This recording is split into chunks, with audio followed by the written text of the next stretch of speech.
jadi ada tadi Allah laku atau itu lebih menuju adil umul jannah Amin. asyhadu an la ilaha illallah wa asyhadu anna muhammadar rasulullah. Saudara-saudara sekalian, mungkin sedikit saya kasih gambaran. Hari ini gambarannya sedikit, urainya banyak. Kurang lebih saya butuh waktu sampai jam 12. Loh. Masih jam loro ya Kak. Insyaallah. Wis ben kaliren kabeh. Jadi adik-adik dan kakak-kakak sekalian, ponakan-ponakan, saya berikan tema kita pada hari ini adalah sesungguhnya kita berjalan ke arah yang sama.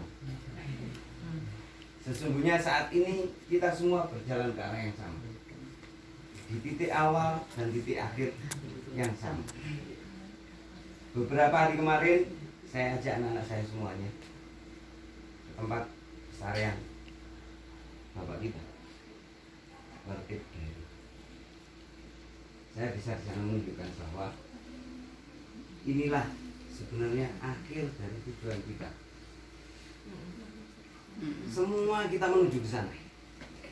Ada 2 pintu di dunia ini, Pak, Ibu, adik-adik sekalian. Nah, kebetulan yang bisa saya tunjukin ya pintu itu. Ini pintu perbatasan antara alam dunia dan alam akhirat. Sebelum masuk ke akhirat, sebelum masuk alam barzah, kita masuk alam kubur. Nah, ini pintunya. Alam barzah itu alam kubur. Nah, pintu masuknya belum saya tunjukin. Lewat ibunya gitu aja. Nah, sebenarnya karena ada, kita sudah tahu, kita sudah sama-sama tahu nih, bahwa kita berangkat dari titik yang sama dan finish di titik yang sama. Sudah sama-sama tahu sekarang ini. Kemudian enaknya umat Islam itu sudah dikasih petunjuknya semua. Kalau adik-adik saya tanya mungkin nggak tahu apakah kita pernah mati? Enggak. Oh, pernah. Sembarangan. Nah, kita juga yang tua-tua kadang-kadang masih bertanya-tanya, kita pernah mati nggak? Ternyata kita itu pernah mati. Sebelum nyawa ditiupkan ke raga kita mati. Kemudian kita dihidupkan dengan pintu pertama itu. Kemudian kita akan mati lagi. Setelah itu kita akan dihidupkan. Enggak mau. Dimatiin enggak mau. Masih enak. Bahkan ketika sudah dimatiin, nyesel. Saya kurang sedekah ya Allah, saya pengen balik lagi ke sini. Lihat. Datanya Allah dulu. Lah. Tidak ada sekali-sekali pun. Maka saya mau meresum ini, makanya sampai jam 12 minimal itu karena resum nih, dari awal sampai akhir 2 titik.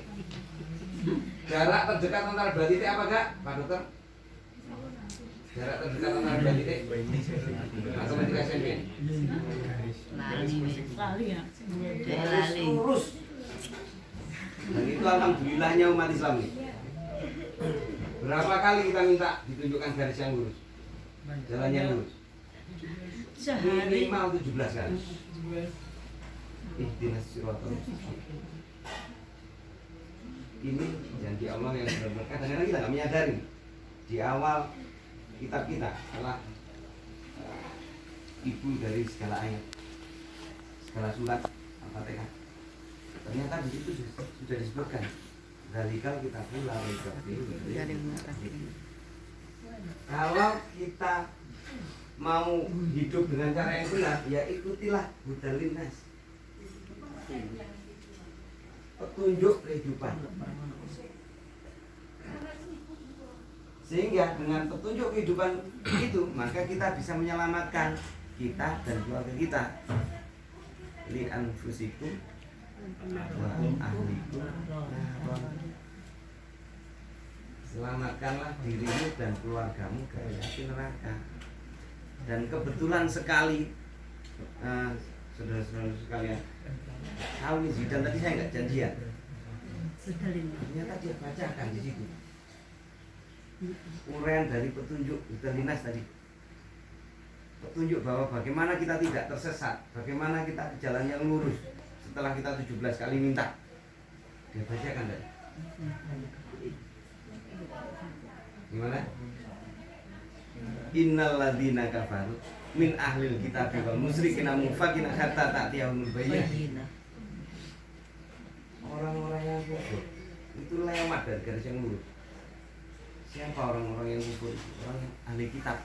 Sebenarnya bukan orang Islam, bukan menganut Buddha Linas. Kemudian yang itu apa? Musyrik. Musyrik itu gak percaya. Apa benar Allah ngasih rezeki saya? Apa benar rezeki saya gak ketuker? Nah itu gak percaya. Akibatnya apa kalau musyrik? Cari jalan yang lain, sehingga seakan-akan Allah itu setengah-setengah ngasih rezeki. Itu ya, musyrik itu kepada Allah. Yang mungfakina, namanya dari munafikun. Percuma kalau kita itu enggak, kalau dalam bahasa Indonesia itu integritas, bahasa Jawanya itu wok tok. Inggris itu Jawa nih. Nah, Apa Pak Dian? lah kebetulan lagi Pak Ardi, Mas kita nyampein juga, masya Allah. Tadi jongkok tadi. Iya, jongkok. Dan itu sebenarnya ditulis jauh-jauh hari tahun 81 di tempat kita tinggal kita semua. Bahasa Arabnya manjada wajada. Siapa yang bersungguh-sungguh maka akan menemukan hasil. Apa yang tertulis di tempat tinggal kita Bapak Ibu? Temen tinemu. Tahun 81 sudah ditulis. Maka sudah nyambung semua. Jadi kita bersyukur sebagai umat Islam, kita bersyukur kita ditetapkan lahir dan bergaul di lingkungan yang sama. Kalau kita lihat, kalau kita sombong-sombongan, siapa sih yang paling bermanfaat di tempat kita sekarang ini? Yang duduk di sini, siapa yang paling bermanfaat? Karena apa? Allah menilainya apa, Pak? Bukan dari kekayaan kita, bukan dari kepintaran kita. Inna akramakum indallahi atqakum. Bahwa yang paling tinggi derajatnya di mata Allah adalah yang paling bermanfaat. Ayo kita tos-tosan sekarang. Siapa yang paling bermanfaat yang duduk di sini? Yang tinggi. Masya Allah. Kita bisa Ya. Murahnya memberikan anugerah kepada kita sangat murah, sehingga kita apa Pak? Kita harusnya kalau dikasih sesuatu kan apa namanya? Bersyukur. Sehingga kita susah bahagia kalau nggak bersyukur. Padahal kita tahu bahwa itu teman-teman sekalian, saudara-saudara sekalian, kita tahu kita nggak mungkin bisa mensyukuri nikmat Allah, nggak mungkin. Nah terus piye kalau nggak mungkin? Apa yang kita lakukan kalau nggak mungkin? Bersyukur sampai jengking sampai bablas sampai ini saya hitam. Halah. Nggak mungkin bisa. Terus apa? Padahal ibadah yang pertama ibadah itu ya takut surga dan neraka.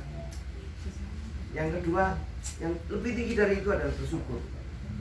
Tapi ternyata ada yang mengalahkan itu semua. Kalau kita jujur, nggak munafik deh.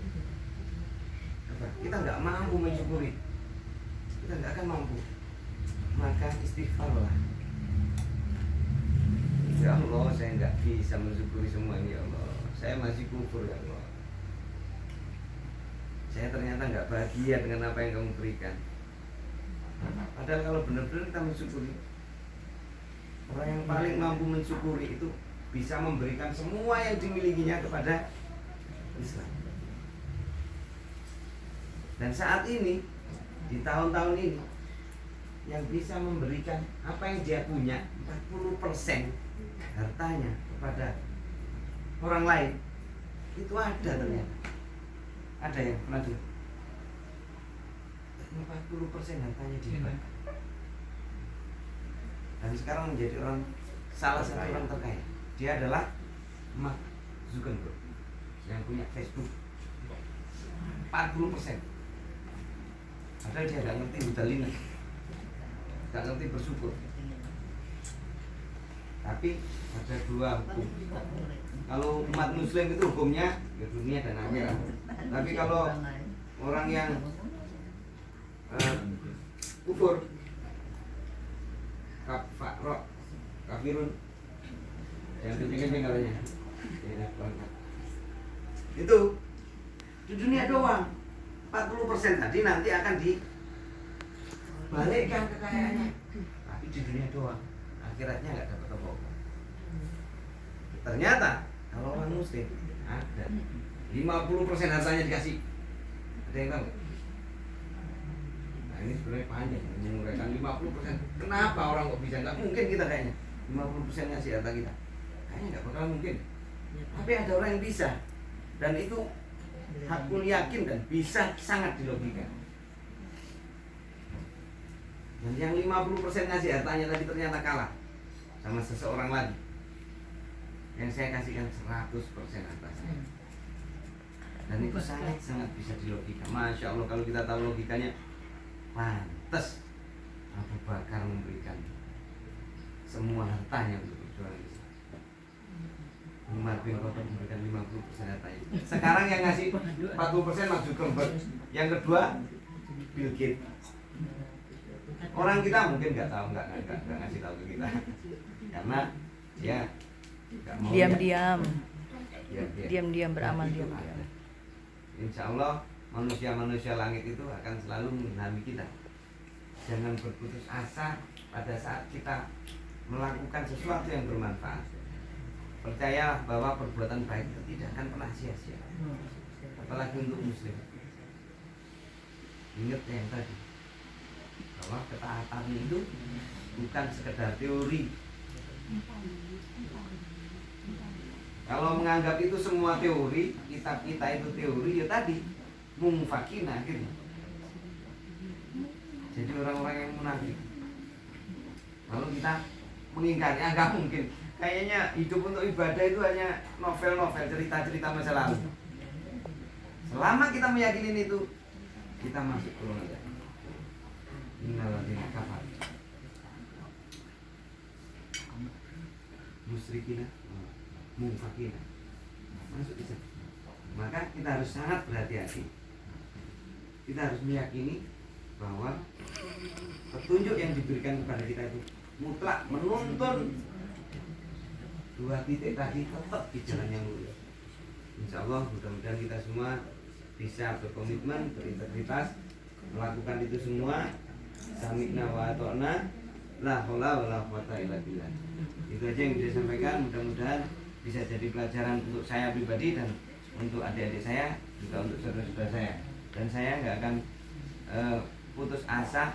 Insya Allah sekecil apapun yang saya bisa lakukan untuk menjadi pengingat kita semua, akan saya sampaikan. Kalau tahun depan pun kalau masih panjang umur, kita akan selalu mengevaluasi perjalanan kehidupan kita. Setiap tahun kita harus ada. Terima kasih, selamat siang. Wassalamualaikum warahmatullahi wabarakatuh. Waalaikumsalam warahmatullahi wabarakatuh.